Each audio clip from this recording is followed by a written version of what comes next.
Hey, just a quick note before you start this video. If self-harm or substance abuse causes you emotional pain, I want you to consider skipping this video altogether. You could just rejoin us for the next video. I have few regrets in life, but all of them involve avoiding conflict. And at the top of the biggest regrets list is a moment I chose to run from a spiritual battle because I was afraid and I was embarrassed. A group of prayer warriors and I were in a car. We were driving around the city seeking God's direction on where to stop next to minister. And sheepishly, I mentioned that my dad could really use some prayer and maybe we should drive a few extra miles to his home and check in on him. Everyone in the car said that sounded like a great idea, but then I panicked. They would be too close to home, quite literally. What folks didn't know was that my dad was losing his battle with untreated mental illness and substance abuse. I knew an intervention might be my dad's only hope, but I didn't want to rock the boat. If we arrived unannounced at my dad's house, I imagined that he would be accommodating in that moment to save face. And then I also imagined that he would turn around later to scold me for letting people in. And you know when you go out to get the trash and you stomp down on it so it'll fit into the trash bin for pickup day?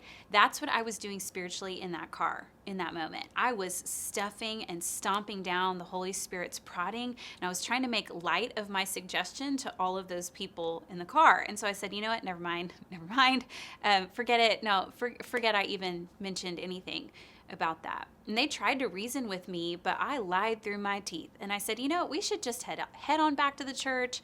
Let's go our separate ways. I'm probably worrying too much. And so that's exactly what we did.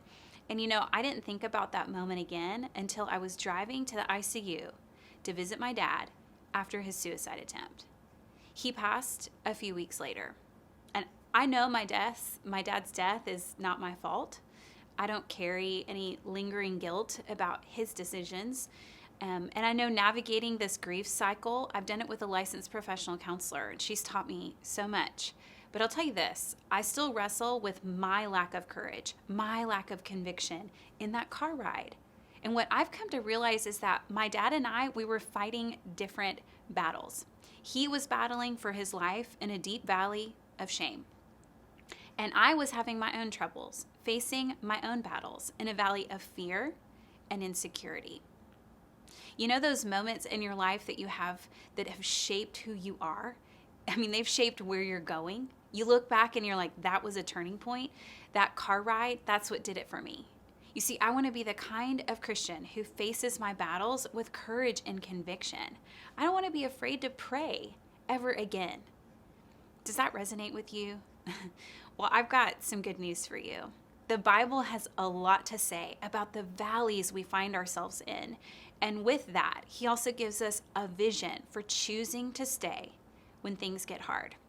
And so in our valley story this week, we're going to study two women, two of my favorite women, Deborah and Jael. They both stand their ground in the valley of Kishon to defeat the enemy. Both women could have avoided conflict, but instead, they show us how to step forward in courage and conviction. Deborah and Jael's story are found in the book of Judges in the Old Testament. Judges chronicles the history of God's people under the rule of judges, and we'll find Deborah's story in Judges 4 and 5. Maybe you've heard of other judges like Gideon or Samson, to name a few. All of these leaders came before the monarchy in Israel. And the book of Judges records this depressing cycle of the Israelites' rebellion against God. Every time they reject God's plan, they launch into a downward spiral, rebelling against God and doing what they think is right in their own eyes. They fall into oppression under evil rulers. Then they cry out to God for help. Then God rescues them, of course he does, and then they enter a season of national peace, but they forget so quickly and they continue this cycle over and over and over. And in the book of Judges, it only gets worse and worse.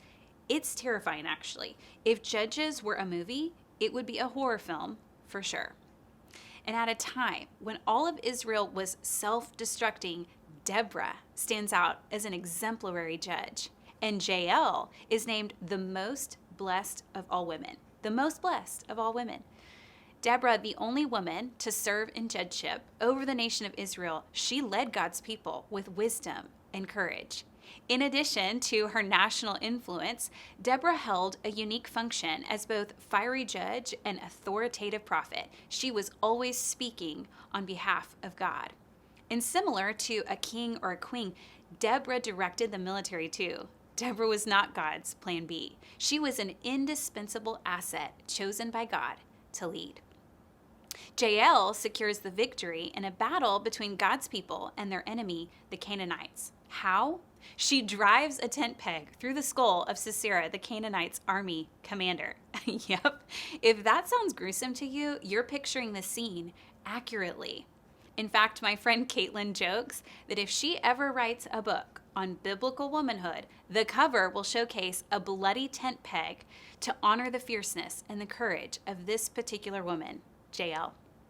So if you go and download our Bible study from the Polish Network, Four Canyons, you're going to get to read a summary of Deborah's reign as Israel's judge and the battle between the Canaanites and the people of God in the valley of Kishon. And here's my hope and prayer, that you connect this valley to some of the valleys you have in your own life. Maybe you feel like you're fighting a losing battle or you're hiding from your enemy. Take heart. Deborah and Jael show us that we're not the only ones needing backup support. And they also show us that God gives us the boldness we need to trust that He's always going to come through for us. And so before I send you to download the Bible study guide, I want to share with you a couple of ways we can grow together in our confidence that God will always show up for us.